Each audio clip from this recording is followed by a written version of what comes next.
Dr. Babasaheb Ambedkar Open University.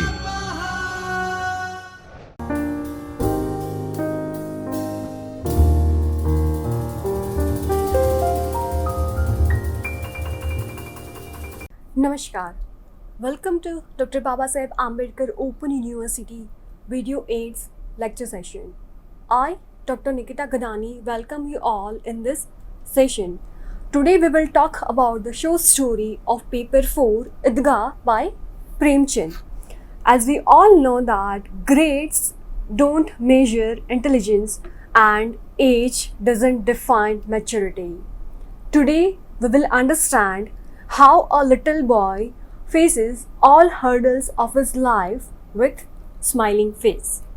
So in this session today we will talk about introduction of the author, then introduction of the story, then we will also discuss theme and plot of the story. We will talk about tone of the story. We will discuss characters of the story, then we'll also discuss the conclusion, and which is followed by question answers and the books suggested, which you can refer, which you can read in your leisure time to understand the story. So let's start with the introduction of the author. Munshi Premchand, we all heard this name. So the Dhanpat Rai Srivastava, known by his paid name Munshi Premchand, was an Indian writer famous for his modern Hindustani literature. He is one of the most celebrated writers of the Indian subcontinent and is regarded as one of the foremost Hindi writers of the early 20th century. He published his first collection of 5 short stories in 1907 in a book called Sauze Watan. He began writing under the paid name Nawab Rai but subsequently switched to Premchand, and Munshi being an honorary prefix. A novel writer, short story writer, and a dramatist, he has been referred as the Upanyas Samrat by writers. His works include more than a dozen novels, around 300 short stories, several essays, and translation of a number of foreign literary works into Hindi. Moving further, talking about on Premchand and his works describe the problems of the poor and the urban middle class. His work depict a rationalistic outlook which views religious values as something that allows the powerful people to exploit the weak. He used literature for the purpose of arousing public awareness about national and social issues, and often wrote about the topics related to corruption, child, widowhood, prostitutions, poverty, colonialism, and on the Indian freedom movement. His stories look into his pure brilliance and he tracks the growth of his characters, their ambitions and priorities in life. His works throw a light into the rural Indian society and its members. So talking about his works, his novels and short story, so moving ahead with his novels, there are very famous novels written by him. For example, Godan, Karmabhumi, Gaban, Mansarovar, Vardhan, Rangbhumi, and many more. If we talk about the stories, there are a number of stories written by him like Durga Ka Mandir, Maa, Ghar Jamai, Tikar, Gulli Danda, Updesh, and many more written by him. So now talking to the story, that is Idgah, written by him. So Idgah is a well-known short story of Premchand set in a village backdrop. It is a story about the attachment that is built between a 4-year-old protagonist, that is Hamid, and his grandmother, Amina. The story narrates Amina's concern for Hamid when he goes out for Idgah all by himself. The story cleverly exhibits the struggle of Hamid with his own little self to overcome his desire for sweets, games, and toys in order to buy a pair of tongs, that is a chimta, for his granddaughter. So now let's talk the plot of the story. Hamid, the protagonist of the story, is a 5 years old, less privileged child and facing the harsh realities of life. He has lost his parents in his early childhood. His life is passing very utter poverty, but even in this situation, he is full of hope. The only retreat in this dry situation is the warmth of Amina, his grandmother, picking the pieces of hope. Hamid is a happy child and is full of love, compassion, and hope. He trusts his Dadi's word that his father would return home with lots of money from abroad, and his mother would bring many gifts and sweets and toys for him from the house of God. Hamid is full of hope and is waiting eagerly for his parents to come back with lot of good fortune for them. Once on the occasion of Eid festival, Hamid goes to Idgah along with his friends to enjoy the traditional village fair and to buy something. He didn't wear good clothes and shoes to compare to his friends and got 3 paise, only 3 paise from his grandmother, which was also very less. He tries not to get tempted with material aspects of the fair. He does his best to keep pace from his friends who brings more coins to enjoy the fair. He is a mute spectator throughout the story. Apart from miserable situation of his life, he controls his desire to eat sweets, to buy clay and toys and rides. Other kids of his age not only buying them but also showing it off to him. They are teasing him and playing pranks by saying taste of sweets and taking it away from him as soon as he extends his hands towards it. They are playing typical mischief as children do in their age. They are not aware about the Hamid situations and misfortune. But being confident boy, he has no impact of all this stuff. And passing through the fair, he crosses many shops selling iron wheels. His eyes fall on chimta as pair of long tongue. In a fiction, imagine his loving Dada's situations without chimta working on chula while cooking. He thought to purchase it. He has asked the price of it, and when the shopkeeper responded, it was 5 paise. Being disappointed, he offers 3 paise, all that he has, and quickly moves ahead. So, witnessing the little boy's disheartened face, the man agrees for 3 paise. His friends started teasing him for purchasing it. He replies with all his intelligent remarks and makes them understood why his chimta is better than any other that they have purchased. His reasoning has now reached the pinnacle, and slowly but surely the young audience surrenders to the power of his obvious logic. He was imagining after purchasing the chimta that his Dadi would be so happy that she will share this happiness to all, and thus I will receive blessings and love from everyone.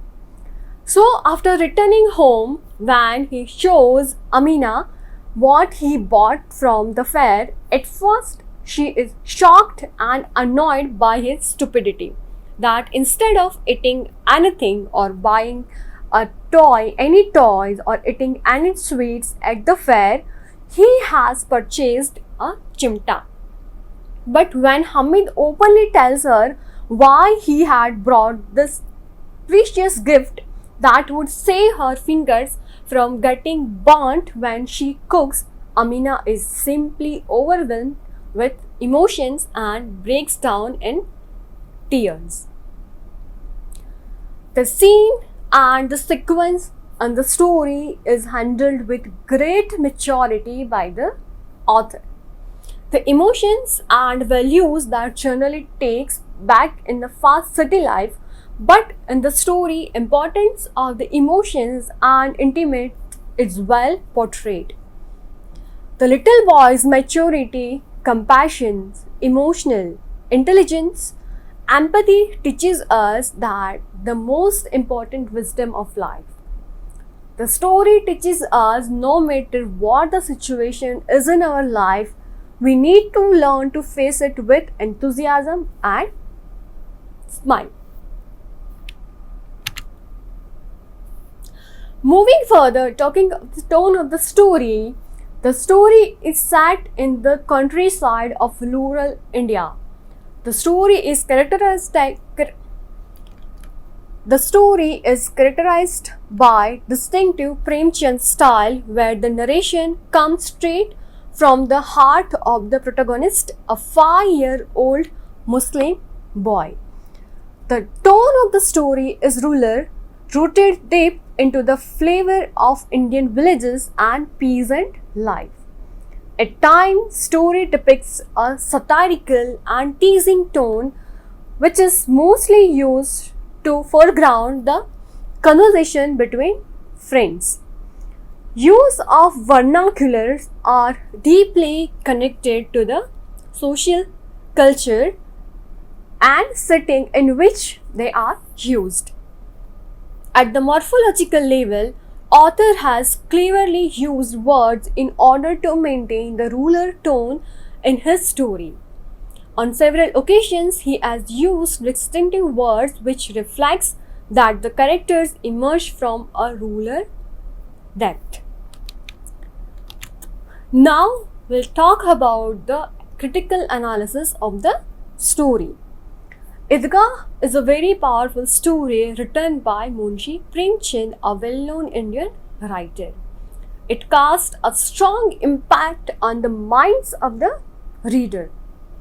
The story is a must-read piece of literature by all the readers of all the ages, as you can read the story at any age of your life. You can read while you are young, you can read while you are in middle of your age, you can read while you are old, but the impact of the story will be last long in your mind.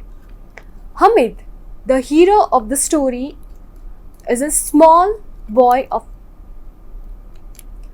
5 years. He has lost his parents in his early childhood. He lives with his grandmother Amina in small village.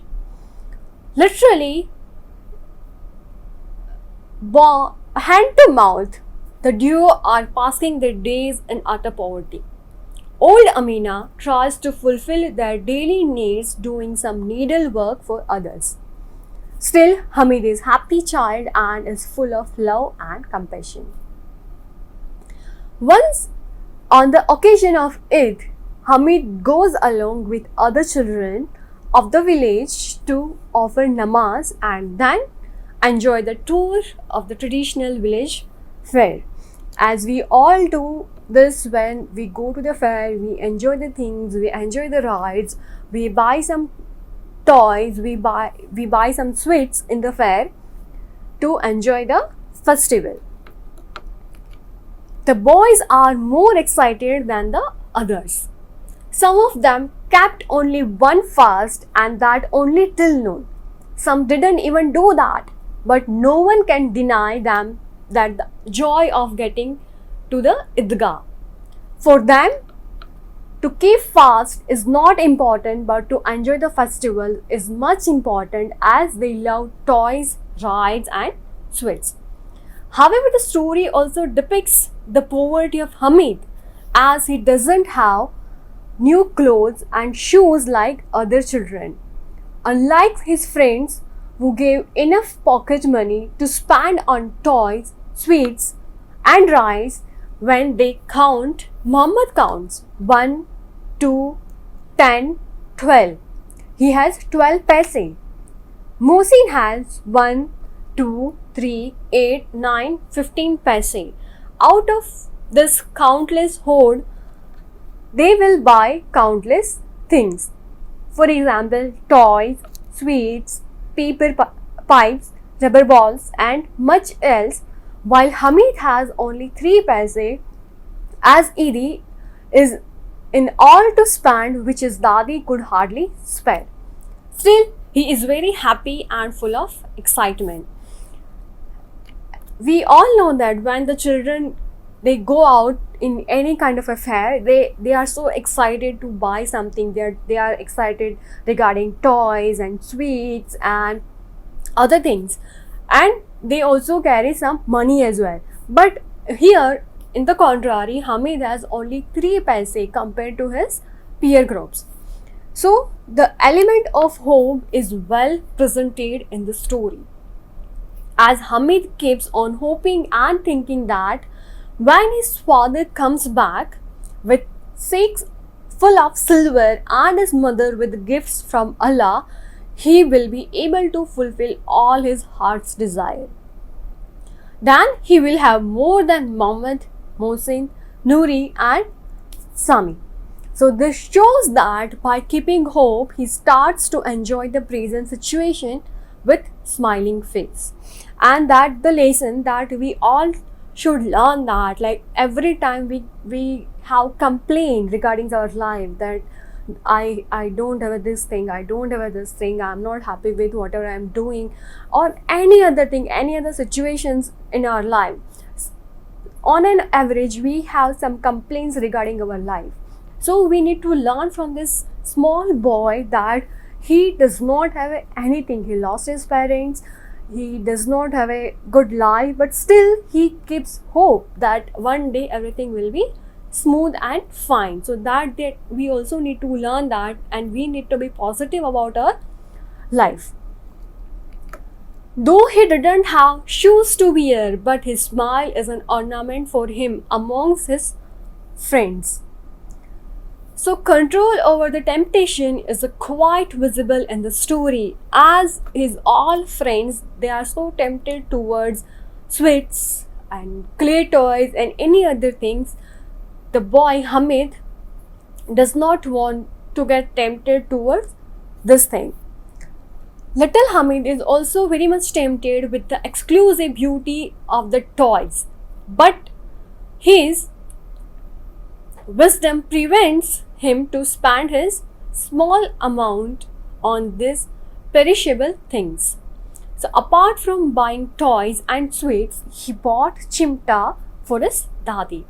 And when his friends laugh on him, he replied so aptly to them by saying that, place them across your shoulder and it is a gun. Wear them in yours hand and it is like a tongs carried by singing mendicants. They can make the same cleaning as a pair of cymbals. One smack and they will reduce all your toys to dust. And much as your toys may try, they could not bend a hair on the head of my tongues. My tongues are like a brave tiger. In this section of the story, the dialogues of the children are very interesting, and it is also funny that how all the children start acknowledging the supremacy of Hamid's chimta and are tempted to exchange their purchase with it. It is a perfect example that Munshi Preamchand had a keen insight into child psychology. All the children who were trying to humiliate and ridicule Hamid, now are keen to be friends with him and are satisfied enough if they get chance to touch the unbeatable and invincible Chimta, even for once. So here we can understand, like, the children at the one place, they are trying to humiliate him, and now they all wanted to touch the Chimta.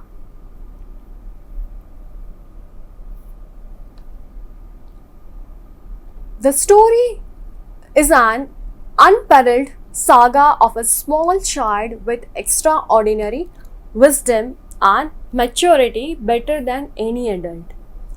He sacrificed all his share of enjoyment when the need of his grandma stand before him to be weighed. The story has touching and when Hamid gives the chimta to his dadi. At first instant, Dadi is very much shocked, irritated, and annoyed at the stupidity of the boy that instead of eating anything or buying any toy or enjoying any kind of ride, all he could find to purchase was this chimta. Initially, Hamid gets scared to see the reaction of his Dadi, but when he tells her that he has bought this chimta for her because daily she burns her fingers in making chapatis, Amina is stunned at the sensitivity of the child and is full of regret and repentance at her own outburst. So, talking about the characters of the story, the Hamid, 5-year-old boy who has very positive approach towards life. He believes in his dadi's words and he is not ashamed of his poverty but tries to convert these situations in happiness. At a very small age, he understands the life from different perspectives. His strong bonding to his dadi is quite visible in the story as he cares much for her. Talking about Amina, the grandmother of Hamid and the only guardian of him. She lost her son in cholera and her daughter-in-law as well. She works hard for bread and butter and tries to keep Hamid happy. Now, talking about the Mohsin, is a friend of Hamid and he talks about genes in the story as he possesses much knowledge about genes. Mohsin likes to wear carrier with his back bent under the weight of the water bag in the fair. Talking about the Mohammed, he is also a friend of Hamid.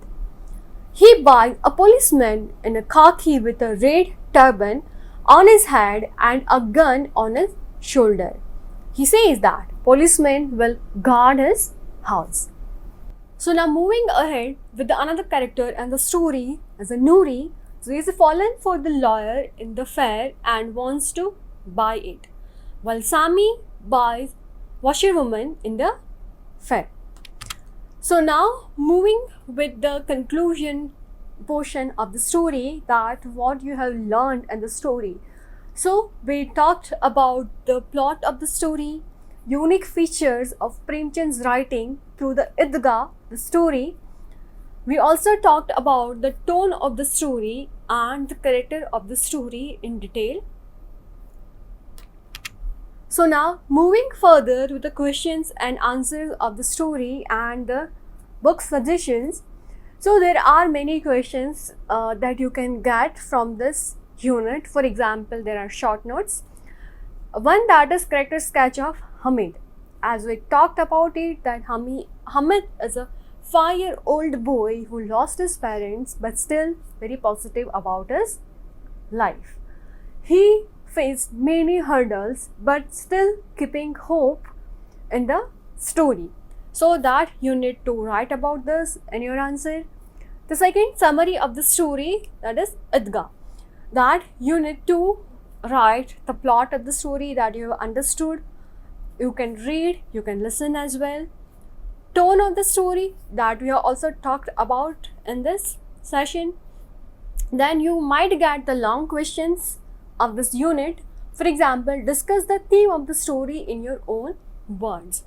So that in this unit to understand the theme of positivity, the theme of sacrifice, that he sacrificed his temptations to buy pair of tongs, that is chimta, for his dadi. Explain the plot of the story in your own words so that you can also write about it. Then here there are book suggestions. The Preamchand, you can read the story. It is available online as well, and there is also the Hindi narration is also available on YouTube. You can read, you can enjoy, and you can understand. Then last but not the least, thank you so much for listening to me. Thank you so much for listening these sessions, and I hope that you have understood the sessions. Thank you so much. अध्यायः परमं तपः